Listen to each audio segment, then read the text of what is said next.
Right, let's move on to Nvidia, which is one of the big companies that you've talked about a lot over the years.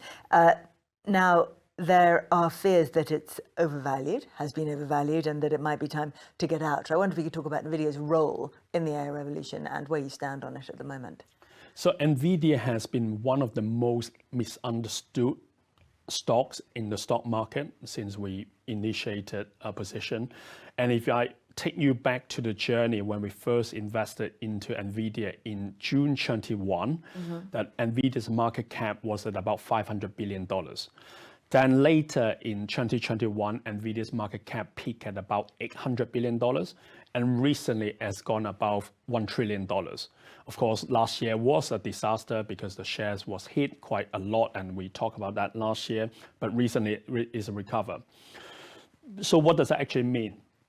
So back in 2021, we were talking about the AI, which are slightly different to what we're talking about today, that we were very positive about the development within the AI space, or what Nvidia is doing within the space, which is selling the mission critical equipment, the GPU within the data center, that computing can be done on a real-time basis.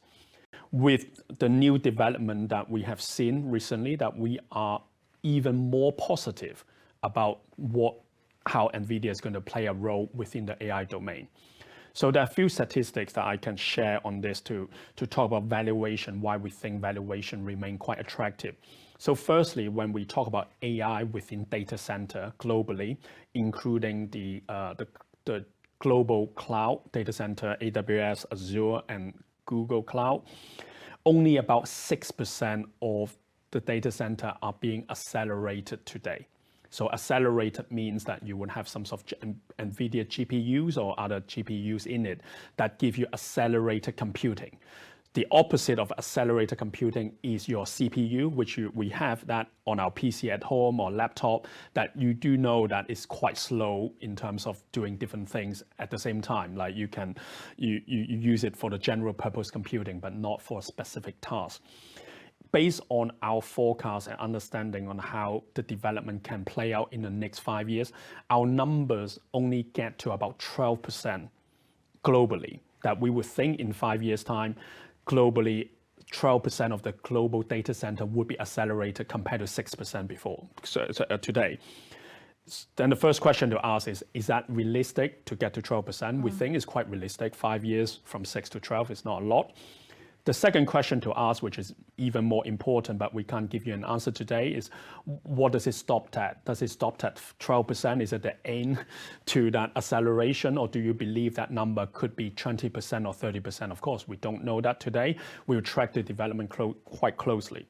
So using this assumption to put it into our valuation model, that we are significantly ahead of the market expectations on how much money Nvidia is going to make in the next couple of years. At the same time, the valuation in a few years' time is very attractive for what it's offering.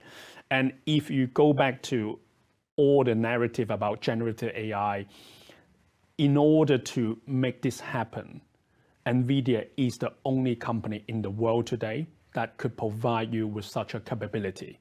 So then the question to ask is, are we going to take our time to adopt AI, which as far as ChatGPT is concerned, that it has been the fastest adoption ever to get to 100 million users within 2 or 3 months compared to the previous cycle. And then secondly is how quickly some of this technology would get rolled out, which we have seen from ChatGPT, the Microsoft Copilot, Adobe Firefly, there's many others to come that is actually happening a lot quicker than anything that we've seen in the past. So we do believe that our forecast in terms of how much money Nvidia would make in the next few years would make the valuation very attractive.